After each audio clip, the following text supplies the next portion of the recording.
Good vibe show today. We are power ranking the top 15 players on the Wisconsin Badgers football team. Let's go. Going to be a great, fun show. You are Locked On Badgers, your daily podcast on the Wisconsin Badgers. Part of the Locked On Podcast Network, your team every day. What is going on, everybody? I am Ryan Herrings, your host of Locked On Badgers. Really appreciate you tuning in every day. This is your team every day, and we got you covered. And like I said, today's going to be a fun show. Football season's getting closer and closer, and we are so excited. I know the Badger community is excited, and we're just going to keep pumping on that football content. So I appreciate everybody listening to the show, everybody tuning in, and let's get into it. We are power ranking the top 15 players. Would love your feedback on this. Comment on the show. Let me know if you think I'm wrong or if you think I'm right. Let's get into it. So we're going to start in reverse order. And I got a couple honorable mentions, and then we're going to go 15 to 1. So my 3 honorable mentions, so really I have 18 players here. My 3 honorable mentions are Clay Cundiff, Isaiah Mullens, and Jordan Turner. I think, listen, this is a deep team. There's questions in places, but this is a deep team because I like all 3 of the honorable mentions, and that's players 16, 17, and 18 on this roster. Like Clay Cundiff, I think if he had stayed healthy, he'd be definitely in the top 15. He hasn't been able to stay healthy, but I think he's that multi-purpose tight end, that can block, that can get behind a defense, that can do a lot of things. He just has been injured a little bit. He had a bad injury last year, but I think he's tight end number 1 on this team. I think he's good enough to be a difference-making tight end, so I'm really high on him. Isaiah Mullens is just that big, strong-side defensive end. I don't think there's a ton of upside there, but really solid player. And Jordan Turner, there's a couple players on this list I'm going to highlight him as players who I think at the end of the year are potentially way higher on a list like this. And Jordan Turner is one of those dudes. I think his athletic ability at inside linebacker jumps off the chart.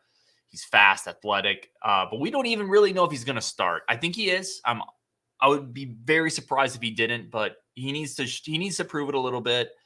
But a dude who has ridiculous athletic tools for inside linebacker. So definitely somebody that could jump up this list big time. And let's get in the list. So number 15, I got Hunter Wohler. Everyone knows Hunter Wohler didn't redshirt last year. The coaching staff found a way to get him on the field. Big time prep recruit out of Wisconsin. It's rare Wisconsin has a 4-star safety coming out of the high school ranks. So Hunter Wohler, and it sounds like the coaching staff has been really high on him in practice. He's got all the physical tools, can be a center fielder and also come up in the box and really pop some people. He's a guy to watch out for this year. Another guy like Jordan Turner who could be much higher at the end of the year, but he has to show it. He hasn't played much. He's almost certainly going to be one of the starting safeties, especially with the injury to Travion Blaylock. I'm guessing it's going to be Wholer and John Torchio. So I got Hunter Wohler 15. I think he could be higher. 14, I got Rodis Johnson, a guy who was a pretty big recruit himself, had Penn State offers.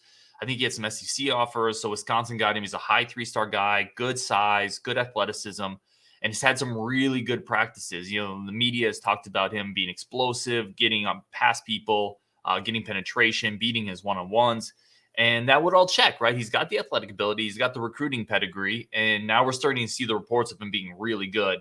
And I wouldn't be surprised if he had a great season this year. He's part of the reason I think this defensive line is so good. I've talked about it. Rodis Johnson's a big part of that, right? And I got Isaiah Mullens in the honorable mentions as well. So those 2 dudes are a big part of this. At number 13, I have Skyler Bell, right? And Bell's interesting because he's a guy that didn't come in with a ton of fanfare.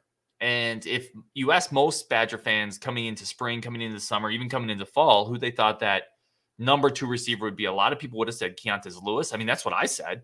Or they would have said, Marcus Allen, the former Michigan decommit, a guy who showed a lot last year. But it sounds like Skyler Bell has really passed them on the depth chart. And he, I think, brings an explosiveness, kind of an up-the-field vertical ability to make tough contested catches, and a player with a lot of upside, a lot of growth potential still. So Skyler Bell I have at 13. At 12, I have Ches Malusi. Malusi is another player kind of similar to Clay Cundiff. If he hadn't been hurt, he'd probably be a couple spots higher on this list, right? Former 4-star running back, committed to Clemson, transferred to Wisconsin. He was really good last year, Malusi, out of the backfield. He just was overshadowed by Braelon Allen, who is generationally good. But Malusi is a really solid starter, kind of in that just below superstar vein of Wisconsin stars, like in the Corey Clement vein, in not the same type of running back, but in like the PJ Hill vein, like that really good running back. He had 847 yards last year, 815 yards last year, averaged 4.7 yards per carry. And he was doing that, despite having been dinged up a little bit, battling a hamstring injury, so I think him fully healthy, he's one of the better running backs. He's certainly one of the best number 2 running backs in the conference and in the country. So very, very good player. I don't think he has superstar ceiling. Like, he doesn't have any of those really carrying tools that Melvin Gordon and Jonathan Taylor and Braelon Allen that those dudes have. But he's really solid. He's tougher than you would think given his size. He can run between the tackles, good speed. He's someone who has good vision, can catch the ball. He does a lot of things. And if something, gosh forbid, were to happen to Braelon Allen, the team you could be just fine with Chez Mellusi as your starting running back. So having him as a 2 is incredibly good. And I think he's a really solid player. So sounds like he's full go in practice. We've talked about that. That's a big deal. Not even a year off that Achilles injury. It's amazing what we can do medically nowadays. So, yeah, I got Mellusi at 12. Coming up at 11, we're going to wrap up this segment with Tyler Beach. I think this is a guy Badger fans are really too low on. Right. If you look back to the beginning of last year, Tyler Beach was coming in as a tackle. And, he was a guy that really didn't play well early in the year. Right. He quite frankly played terribly in pass protection. But he was also injured all of fall. Like, he missed almost all of fall. If you remember fall practices, he was dinged up. And quite frankly, I don't think he should have been out there to start the season.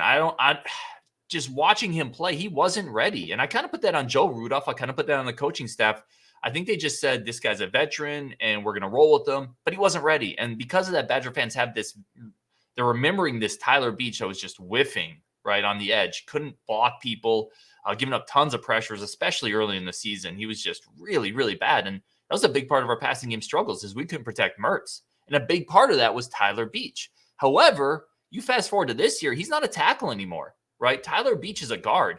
And if you remember back to last year, Pro Football Focus, or even just watching film, Beach was a pretty good run blocker. Like, he's better in a phone booth. He's not an elite quickness guy where if you put him on that edge, he has troubles. Now he's in a phone booth, right? It's something Bob Bostad has done. He's moved him to guard. He's a player with 46 career starts, right? He's an all Big Ten third team guard coming into the season, preseason expectations. 46 games in his career. So you're talking about a super experienced player coming back with a chip on his shoulder. He's healthy, and I think he's in a position that suits him better. I expect a big season from Tyler Beach. I think he's going to be really good at guard for Wisconsin. Very experienced, good size. And again, I think he's in a better position for him. Don't be surprised, guys. I know a lot of Badger fans didn't even want him to come back. I was not in that boat. I wanted him back because more depth is always better. More good players always helps, right? And here he is starting at a different spot that I think is going to be better for him. So that's my first chunk. We have honorable mention Clay Cundiff, Isaiah Mullens, Jordan Turner. Of that group, I think Turner can make a big jump. 15 is Hunter Wohler, another guy who just hasn't shown it on film but can make a big jump. 14, Rodis Johnson. 13, Skyler Bell, coming off a really impressive fall practice. 12, Chez Mellusi, super solid number 2 running back. And 11, Tyler Beach, in place for a rebound season. I think Badger fans are going to be surprised by it. Coming up, we got 10 through we got the next 5. So we got 10 through 6 on the list, including, a couple younger players and a transfer and a certain guy who I don't want Badger fans to lose sight of, someone who's been going to be really important for this year's season. That's coming up on Locked On Badgers. But first, a message from NHTSA. So you're hanging out with some friends, putting back a few drinks. And this is a really important message. A few drinks becomes a few too many. As the evening comes to an end, people, start to head out. They start to leave the party. It's winding down. And you think about calling a ride. You think about it. You get up the couch and you say, nah, because you live nearby. Not a big deal, right? You can make it home. No big deal. What are the odds you're going to get pulled over anyway? What are the odds? What's the worst that could happen? Maybe your insurance goes up. You lose your license. You lose your job. Maybe you total your car. Maybe you kill somebody. Everybody knows the risks of driving drunk. We know this. The results are tragic, often deadly. However, that doesn't stop everyone from getting behind the wheel while under the influence. That's why police officers are out there right now looking for impaired drivers on our roads to save lives. So if you think you're okay to drive after a few drinks, think again. Play it safe, plan ahead, get a ride. It only takes one mistake to change your life or someone else's forever. Drive sober or get pulled over. Also, once again, thank you for making Locked On Badgers your first listen every day, your team every day. Coming up, we got some exciting news. The Ultimate College Football Preview is here. 7-episode preview with college experts, local team experts, college football insiders. It's everything you need to be ready for the college football season. We're really excited about this one. Search for Ultimate College Football Preview on YouTube or wherever you get your podcasts. All right, let's jump into it. Let's get into the next group of players. And again, thank you everyone for listening to Locked On Badgers. Number 10, drum roll please, we're cracking the top 10, Daryl Peterson. So, Daryl Peterson is part of that really loaded group of outside linebackers. He's one of the young players, came in last year's class, redshirted. The coaching staff did get him into the bowl game and got him into the bowl game ahead of guys like TJ Bowlers and a few others. So they were definitely seeing flashes. And Peterson is a unique dude, right? He's a guy in high school that was just a freak off the edge, 40-something sacks his last 2 years. Someone who's built differently, big, physical, can bull rush, but also has the athleticism to get around the edge. I think he's going to be a breakout performer this year. He's probably not going to be the starter. I think that CJ Getz, who isn't on this list, probably should have been, actually. I probably should have Getz at least in the honorable mentions. That's probably an omission on my part. But Getz doesn't have the juice that a guy like Peterson or a guy like Herbig has. So I think what's going to happen, I think you're going to have CJ Getz, Herbig in the base defense, right? 1st and 10, even like our short yardage situations where maybe Getz is a little better against the run. But anytime there's a disruptive situation, right? You got a team 3rd and 7, 2nd and 11, or a team is needing to throw to get back in the game. You're up by 21, 28, whatever it is. I think you're going to see Peterson on the field a ton opposite of Nick Herbig. And I think Peterson is going to cause havoc this year. He is really, really physically talented, and the coaching staff is pretty high on him. So I got him at 10. Coming up at 9, Andy Bujovich. Listen, this is the player I said Badger fans might, when you do a top 10, you might just leave Vuj out, right, because he's a punter. Do not sleep on the fact that we have a really good punter, and it is so important. All of us, listen, every Badger fan can go back to that 2019 Big Ten championship game against Ohio State. We can all remember Anthony Lottie dropping snaps on the punt, right? Like, it's so important to have a capable punter, but even more than that, Bujovich is a really good punter. I mean, people may not realize this. He was 2nd in the Big Ten last year in punting average.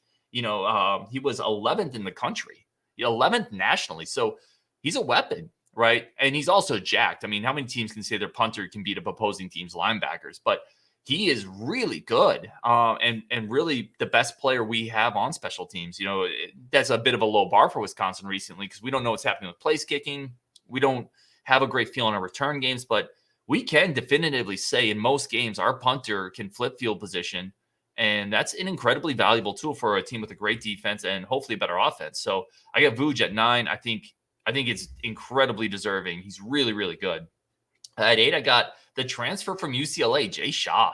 So adding Jay Shaw, he was a player who's played a ton in his career. So you have experience, you check that box. And people talk about this a lot with cornerbacks, right? Having that experience, kind of knowing what you can get away with, knowing where you can be a little grabby. That's something, if you think back to the Nick Nelson, Derek Tindal secondary, that's something they were incredible at, especially Nick Nelson.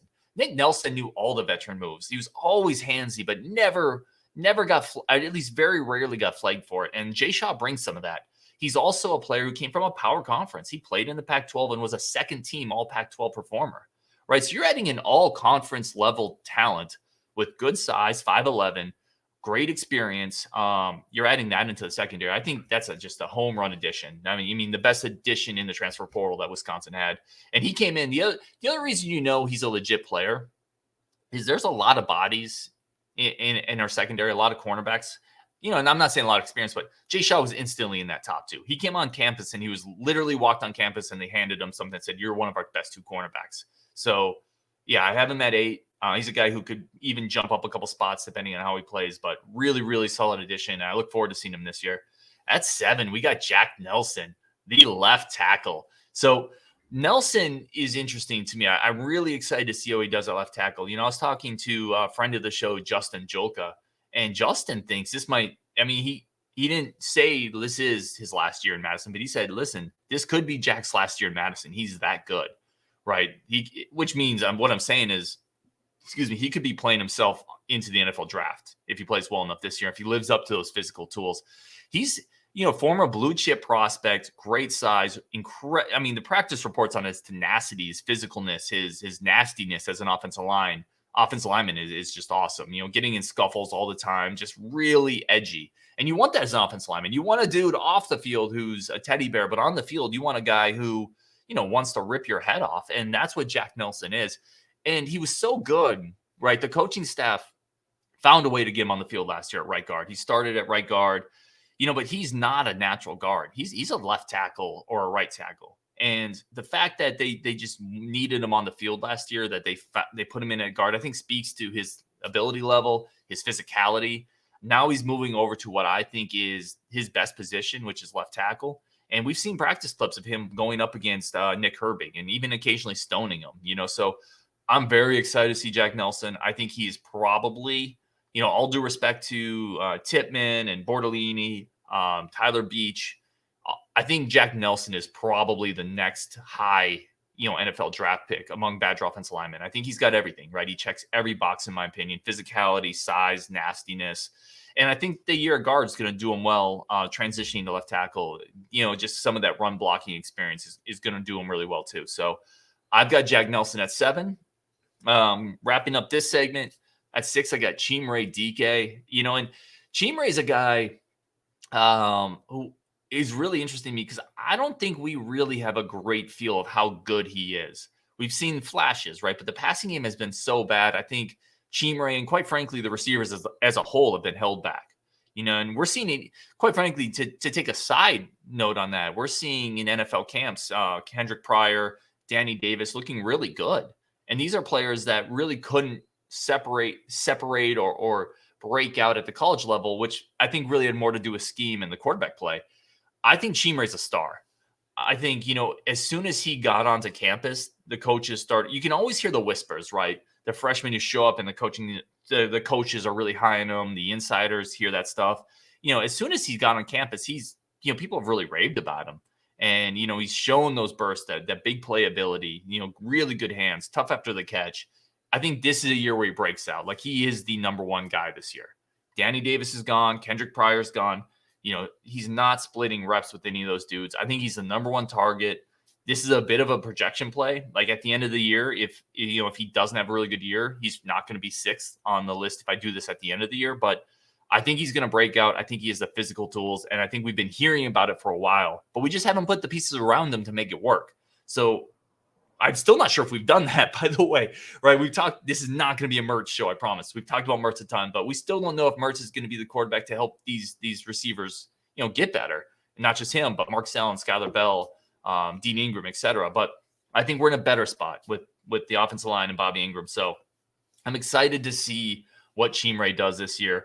And that's that grouping. That's 10 through 6, right? So we got Daryl Peterson at 10, a player who could just have a huge bust-out season.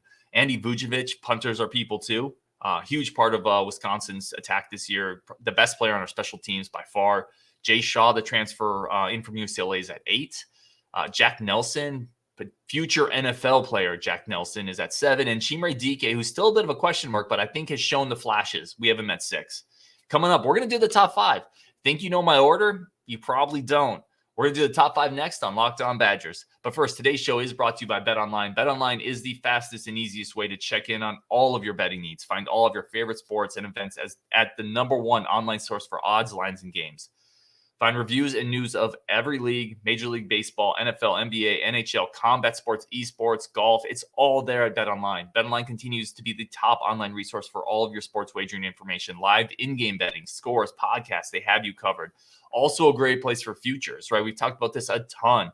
If you have a good read on any sport, any team, any player, you can do futures with MVPs, Heisman races, who wins the Big Ten, Wisconsin. We've talked about Wisconsin a lot.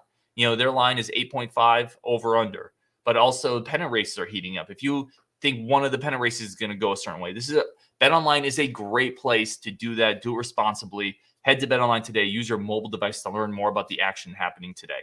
BetOnline, where the game starts. Thank you again, everybody, for making Locked On Badgers one of your first stops every day. We are here to cover your team every day, and I can't tell you how much I appreciate everything, all the comments, all the support, all the likes. Really, really do appreciate it. As a reminder, we do have a Discord just for the Locked On show. A lot of fun stuff is going to be happening there. So you're going to want to join up. It's free. It's just a Badger community. Talk about all things Badgers and some off-topic stuff. So we're going to be doing some giveaways with Badger gear and swag on that as well. So make sure you join the Discord. And let's get into it, the last 5. And, if you're listening and you're following along, you probably have a feel for who's at the top, but you may not know the order I got it in. And as always, let me know in the comments if you think I'm off base on any of these. If I have somebody too high, somebody too low, somebody I left off, I'm here for the discourse. Let's do it. Throw the comments in there and we'll talk about it on the show.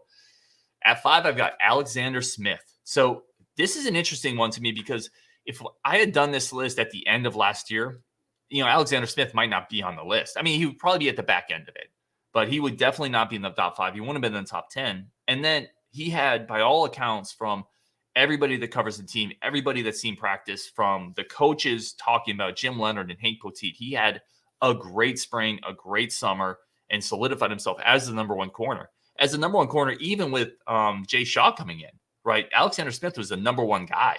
Great size, a lot of experience, and a player that is really now ready to explode onto the scene. And the fact that we brought in I talked about Jay Shaw, right? Cornerback from UCLA, second team all conference, tons of experience. We brought him in and he was the number 2 behind Alexander Smith. That should tell you something, right? Let's read tea leaves here. So the only concern, and I talked about it, is Alexander Smith has been dealing with that hammy. And man, that's scary as a corner. I really, really hope it's just a complete abundance of caution. Obviously, you would do that in fall. You don't need to rush anybody, but we're getting pretty close here. And if he still can't practice, if he's still being held out, we're getting into crunch time. So that's my only concern with Alexander Smith. But barring injury, I think that duo with Sean Smith is going to be really up there with that Nick Nelson, Derek Tindal duo, and it's going to be a tough group to throw on. I think the safeties are a bit of a question mark, but I think the corners are going to be really solid this year for Wisconsin. At number 4, I've got Joe Tippman. And Tippman's a guy, preseason, first team, all Big Ten center. He made the Remington Award list. The Remington Award list is every year the Remington Award is given to the best center in college football. So Joe Tippman's on that list. Mel Kiper has him as the 6th best center right now among NFL draft prospects. 6'6", athletic, big, physical, and a player that, there was a lot of thought about when Bosta came in that Bortolini would be the center. And it was really clear right away, like Tippman's the guy. Like Tippman is the guy. And for it to be that clear and cut for the awards, for the experience, for the size, the physicality, Tippman's going to have a great year, I think. And him with Beech and Nelson and, probably Furtney, the line's going to be good. Right tackle's still getting sorted out, but there's some real anchors here. And I think a couple future NFL players. I think Tippman's a future NFL guy. I've already told you, I think Nelson is a future high-round NFL guy. So there's a lot of talent on this line, and Tippman is really the anchor of it all. And the Badgers are in a great spot there with Joe. Coming up at 3, one of my favorite players on the Badgers team, and a guy who I think is perpetually underrated nationally, perpetually underrated even by Badgers, maybe more casual Badger fans. I don't think the people that listen to this show underrate him because there's a higher class of Badger fan that listens to Locked On Badgers. But Keanu Benton, I got at 3, and he's not a big stats guy. Like he's not Wendell Bryant, right? Who got I don't know, even remember how many sacks, but I think he got 7 or 8 sacks one year. But he's so good. You're talking how many defensive tackles, nose tackles can come into Wisconsin and play as a true freshman and be basically the best interior defensive lineman from the moment he steps on campus for 4 years, right? He's incredible. He's an absolute monster. And he's another guy who's going to be an NFL guy. We just talked about Tippman and Nelson. Benton is absolutely an NFL guy. And he can stonewall players. We've already seen it against really the best teams they play against. Ohio State, he's had great moments against Ohio State. You can't block him one-on-one at times. And he's done nothing but get better and more conditioned every year. I think he's coming back into this season even a little leaner. I can't wait to see him play. When he first got on campus, he was really that 1 down, 2 down player. If it was 3rd and 9, 2nd and 11, Benton was off the field. That's changed, right? He's become conditioned enough and athletic enough and quick enough while maintaining that power that now he can be a 3 down interior defensive lineman, which is going to be his ticket to the NFL, by the way. It's hard to be just a run stopper in the NFL.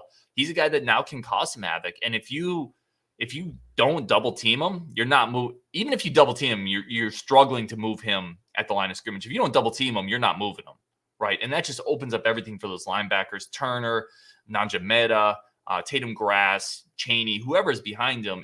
They owe all of that to Keanu Benton. That's a dude who cannot get hurt this year. He's instrumental to this team. So I got Benton at 3. Coming up at 2. So now here's the big question, right? You have Herbig and Allen. How would you guys do it? Would you do Herbig 2, Allen 1, Allen 2, Herbig 1? I went Nick Herbig 2. And Nick Herbig is an incredible outside linebacker. Another future NFL dude. 9 sacks last year, which was 4th in the Big Ten. He plays with a tenacity and a relentlessness that is very reminiscent of guys like Vince Beagle and just a lot of great Badger linebackers, and he's so athletic and quick, but he's also strong enough to hold up. Spent an offseason training at a place called the Bro Barn, where he's training with NFL players, other college players as well, and he's going to come back meaner, faster, quicker, nastier. I think, again, the caveat is always barring injury, but barring injury, Herbig's going to have 12, 13 sacks this year, 14 sacks. He's an incredible edge defender for the Badgers, and I have him at number 2. I think he's awesome. Number 1, I got Braelon. I think you have to go. Braelon's generational, right?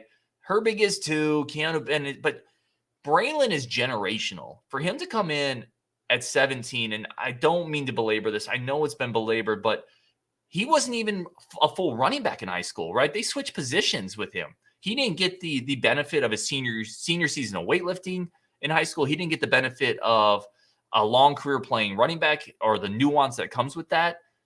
So I just think coming in, getting 1,200 yards, 6.8 yards per carry. Now he's had that full season in a college strength and conditioning program. He's going to have a full season of that running back experience in those reps. He's going to be quicker. He's going to be leaner. And he is a superstar. He's like a Derrick Henry-ish type player, right? He's incredible. There's only a couple running backs in the country that are in the tier with him. He's going to be able to carry the load every game. The only thing with him, and the only scary thing is I don't think he misses a lot of contact. So we've seen some nagging injuries with him. But aside from that, I mean, he's the total package. I remember I was listening to the Nebraska pregame guys, one of their podcasts before Nebraska-Wisconsin, and they were very dismissive of Braelon Allen. They thought he was just kind of a lumbering, a big body that really wasn't the dynamic. And then, of course, Braelon Allen tore up the Cornhuskers, right? And after that show, I went back and listened to that same group's postgame, and they were just like, we were so wrong. That dude is ridiculous. They were like, it was like shock and awe. They didn't know it hit him. And he's just a generational talent that I think the sky's the limit for.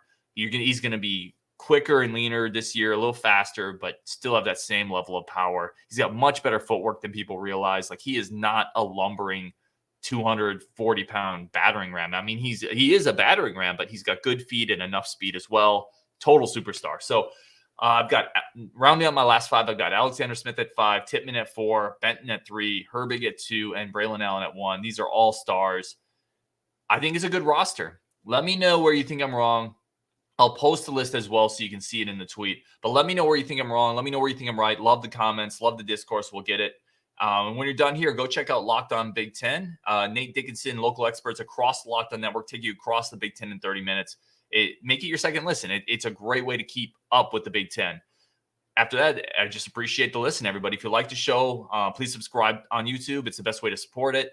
Show a like, subscribe on the podcast, leave a comment. All that stuff is awesome. Thank you all so much from the bottom of my heart for making this one of your first listens, and we'll talk to you tomorrow.